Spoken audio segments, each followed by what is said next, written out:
¿Qué tal amigos? Esto es English with Kenneth, un portal digital diseñado para ayudarte a mejorar tus habilidades en el idioma inglés. Si eres nuevo aquí, te pedimos que le hagas un clic al botón subscribe y ahora vamos con el vídeo. Yeah. Okay, you can learn several languages at one time, but if you ask my advice, I would Mhm. I would probably tell you to focus only on one language and Okay. get to a certain level where you can actually communicate and understand. And once you've mastered one language well, I will suggest you then to move to a second language. Okay. Okay. I get it. If you grab Yeah. three Thank you. languages in one go, it might be confusing for you. It might not, because we don't know your brain skills. You might be really good at it, and it will work fine with you. But most people who have no too much experience with languages, look, I'm telling you this because I was raised as a Spanish. I learned English since I was a teenager. When I was in England, I studied Italian because I was living with Italian people. And in Indonesia, I learned to speak Bahasa Indonesia. So I have experience with three different languages in my life. Wow. Cool. Yes. So for that reason, I suggest you just to pick one now. This is not because I'm trying to promote my thing here. You are free to do whatever you want. But if I were to pick one language in this world, it will be English. And that is because I have also have the lucky when I was young, I get to travel in 33 different countries around the world, and nearly every big city people speaks English. If you go to Germany, nobody's going to speak Russian or Mandarin. It's all going to be English. So for that reason and many others, English will be the way to go. Yeah. I do agree because in learning in mathematics, I use a lot English to find more information about math and to understand deeply about math. Professor and Canadian professor, a lot of professor I can read because most of the journal in English. So it's so Exactly. helpful for me.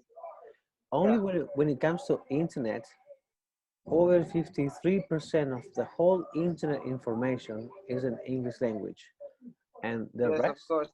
and the rest is spread in all the other languages. So if you want to develop any skill, if you want to be good at anything in life, really, English will be the way to go. Now, if you master English well and you want to move on to Russian as you said you wanted, that will be okay.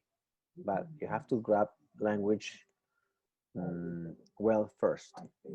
Do you speak any other language in Sulawesi aside of Indonesia? Absolutely.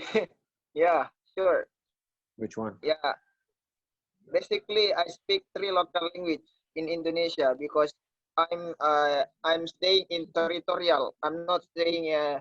I'm staying in the village, and my I'm staying in the.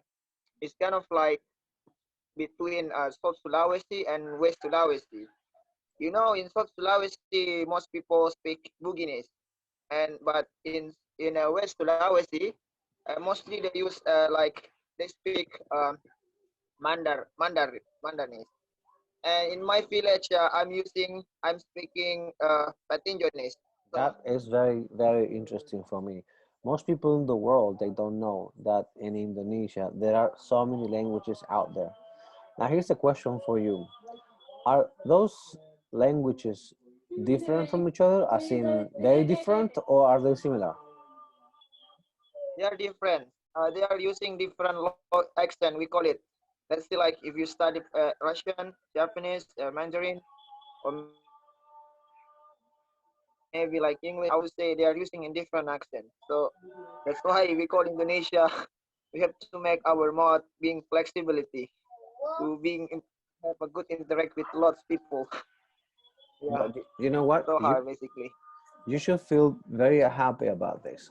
You should take it as an advantage to you.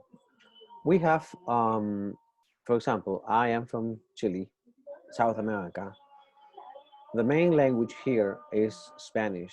And for people here to learn to speak English is very difficult, or French, or Italian, or German. Any other language, it's a very big challenge because they've never had the chance to learn before. Different to you, since you have learned a, a second and a third language in your case since you were young age, you already open a door in your brain to learn another language. So it's you should take that as an advantage to yourself, you know.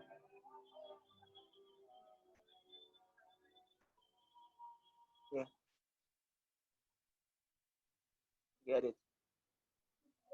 Now now And may I ask you something? go ahead, of course. Hello. You can ask, feel free to ask. Why do you choose to stay Indonesia? um there were many choices, right? You could have gone to Thailand, Malaysia, but I had a friend from England living in Jakarta, so it was just easier for What, me to go there. But what do you think about Indonesian people? here's a story that most people don't know. Um, I was backing around country to country.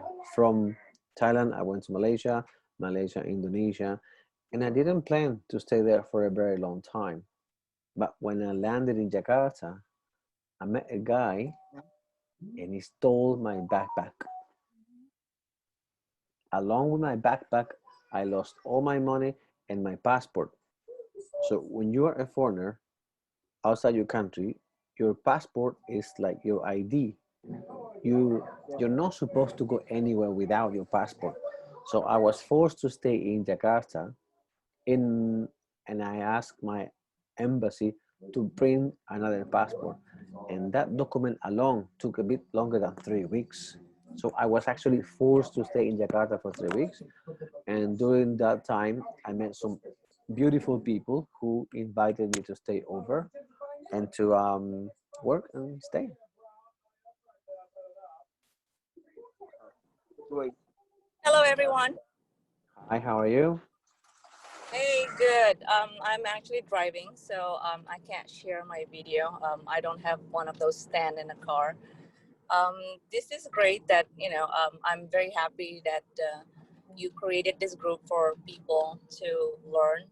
I think this is great what you're doing. I am a little confused though because I checked your YouTube video, and then a lot of the videos are actually in Spanish, I think.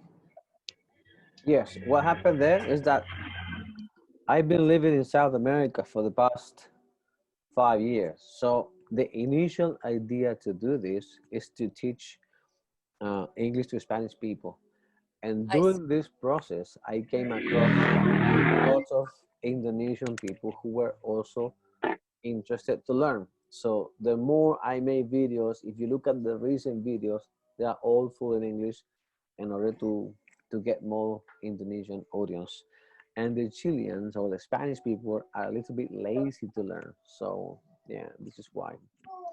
The basic idea is just to be full English content and try to put subtitles sometimes so I can guide people through the language.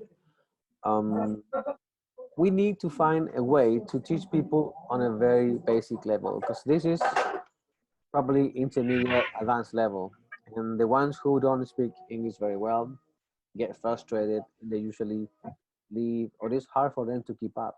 So yes, we have to find out a technique to reach people with more basic level, definitely, for sure. I agree. I think a lot of the resources that let's say I've shared or you shared or somebody else shared get lost in the messages itself. They get buried. I think it'll be great if there's like one place to keep these beginners, for intermediate, for advanced learners. Like you said, if I'm like a beginner, I might get frustrated because I have no idea what you're talking about. So but then if you just you'll see that people will ask the same questions over and over again because they don't know that, hey, we spoke about it. um Exactly. yeah, so maybe that would be a good idea if there's some sort of like a blog or a web page, or maybe in the YouTube videos, like all the resources that been shared. Oh, by the way, my name is Regina. I don't know if I introduced myself. I, Sorry. I got that from the application anyway. But it's nice to meet you, and I appreciate your input. And I think we should definitely find a place, or I don't know, somewhere where people get all the resources. They can have an access to it and say, "Hey, we already been through this. Let's just move on and go up to better target." I think you're right about your comments. Yeah. Anyway, yeah, that's great. And then I there are two other people here. Yes, I think yes. one is Dinda, and then the other one is, sorry, uh, I didn't get your name. As 13 something. I work for the local government. I work for the county. Oh, okay. Yeah. So it's been, it's been great. Nice, nice. What do you do for a living? I work in a company, uh, administration work. It's just computer, not really interesting. A bit boring job, to be honest. Yeah. Hey, but some of these boring jobs, they're very important. Yes, yes, yeah, of course.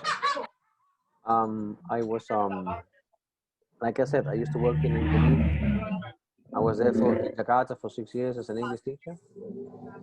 I don't know. I wouldn't want to teach English in Indonesia, to be honest. I mean, the pay is not that great, to be honest. Unless you work for international schools, the pay is lousy compared to like its neighboring country. I've been to Korea, Japan, Thailand. I think they pay way better. Okay. Have you been to those places? Yeah. So I live in Korea for a few years, and I visited Japan, for a few months, and Singapore. So yeah, so I would understand why people wouldn't want to go to Indonesia to teach. It's not that bad. There are other things in the country that you might enjoy if you are, you know, traveling around and wanting to have a different experience, a different view of the world. I think in my case, Indonesia has a lot to offer. Well, Indonesia is a beautiful country. Don't get me wrong. I mean, I'm from there, so I know. I don't think. I mean, we have the best food. Best food. Our people are friendly. People are smiling everywhere. To be Yes, honest. yes, and that is a very important point because um, Western countries, people are so serious. And when you go around Indonesia, people are always willing to give you a smile back, and believe it or not, it makes a difference, right? Yeah, you'll see that. See, like I see people smiling already. Uh-huh. That is true. That is true. And Yeah. and sometimes I was having a conversation with a friend of mine about that, and we were talking about how people in the West sometimes they work really hard, they make a lot of money, and they never look very happy. And Yeah. and sometimes in Indonesia you get people who are literally flat broke, but they always give a smile back and share, Yeah. ask Yeah. questions. Well, I think one of the reason is because in Indonesia, I think we rely heavily on our family, like family, friend relationships. Whereas I think in the Western countries, let's say here in the U.S. or some other countries, they rely heavily on their government. So here, like I work for the county, I work for the local government. Uh-huh. We help the we have our we help our citizens a lot. Like like my sections, we process applications for welfare. Welfare is in Indonesian we call it BPJS, like money for the poor. Yes. So Like um, government benefit, basically. yes, like government aid. Okay. But here in the States, we have like a lot of them, so like it's I'm overwhelmed here to see like how people can be broke, because I'm like, there's so many help here, there's so many supports. When you don't have money, you really literally don't have to pay to hospital. I don't know why you're broke. In Indonesia, we don't have any of this, so but that, I think that's the culturally that makes us very different.